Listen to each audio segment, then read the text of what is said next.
'The sheep detectives' అనే cinema Amazon ప్రైమ్‌లో stream అవుతుంది. ఈ సినిమా ఎలా ఉందో ఈ వీడియోలో తెలుసుకుందాం. ఈ లోపల వీడియోని అయితే లైక్ చేసి, ఛానెల్‌ని సబ్స్క్రైబ్ చేసుకోకుండా చూస్తున్నట్టయితే సబ్స్క్రైబ్ కూడా చేసుకోండి. ఈ సినిమా అంతా చూసాక నాకైతే ఓకే పర్వాలేదనిపించింది.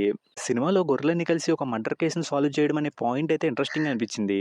వాటికున్న బ్రెయిన్‌తో ఒక కేస్‌ని సాల్వ్ చేయడం స్టార్ట్ చేస్తే, ఆ ప్రాసెస్ అనేది ఇంట్రెస్టింగ్‌గా, ఎంటర్‌టైనింగ్‌గా ఉంటదేమో అనిపించింది.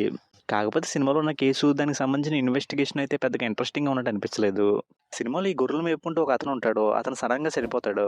అతను నార్మల్‌గా చనిపోలేదు, ఎవరో చంపేశారని చెప్పి గొర్రెలకి డౌటొచ్చి ఇన్వెస్టిగేషన్ చేయడం స్టార్ట్ చేస్తాయి. ఈ ప్రాసెస్ ఎలా ముందుకెళ్ళిందనేది సినిమా. సినిమాలో ఆ క్యారెక్టర్ చనిపోగానే 5 సస్పెక్ట్‌లు ఉన్నారని చెప్పారు. సినిమాలో ఆ క్యారెక్టర్ చనిపోగానే 5 సస్పెక్ట్స్ ఉన్నారని చెప్పారు. ఆ 5కి చనిపోయిన అతనికి మధ్య ఎలాంటి కనెక్షన్ ఉందనే విషయాన్ని ఏం చెప్పలేదు. అలా చెప్పకుండా వాడికి, వీడికి మధ్య ఉన్న ప్రాబ్లమ్ ఇదే అని సింపుల్‌గా ఒక మాటలో చెప్పేశారు. అలా చూసినప్పుడు నాకేమనిపించిందంటే లాస్ట్‌లో ఎవరో ఒకరి మీద తోసేసి వీడే విలన్ అని చెప్తే మనం నమ్మేయాలి. అలాగే ఉంటదననిపించింది. దానివల్ల సినిమా చూడడానికి పెద్ద ఇంట్రెస్టింగ్‌గా అనిపించలేదు కానీ, ఆ గొర్రెలన్నిటిని విజువల్‌గా చూడడానికి అనిపించింది. అలాగే అవి చేసే కొన్ని పనులు కూడా బాగున్నాయి. అలాగే వాటి మధ్య వచ్చే కొన్ని కన్వర్జేషన్స్ కూడా వినడానికి అనిపించినియి. ఫైనల్‌గా సినిమాలో ఇవి బాగా అనిపించడం వల్ల సినిమా పెద్దగా ఇంట్రెస్టింగ్‌గా అనిపించకపోయినా, వీటి కోసం సినిమా అనేది ఒకసారి చూడొచ్చు అన్నట్టుగా అయితే అనిపించింది. ఇంకిలా ఉండే సినిమాని మీరు కూడా ఒకసారి చూద్దాం అనుకుంటే ఈ సినిమానైతే ఒకసారి ట్రై చేసుకోండి. ఇంక ఈ సినిమాకి నేనిస్తున్న రేటింగ్ అయితే 2.5 ఔట్ ఆఫ్ 5. ఇంక వీడియోని క్లోజ్ చేసే ముందైతే వీడియోని లైక్ చేయండి. ఛానెల్‌ని సబ్స్క్రైబ్ చేసుకోకుండా చూస్తున్నట్టయితే సబ్స్క్రైబ్ కూడా చేసుకోండి.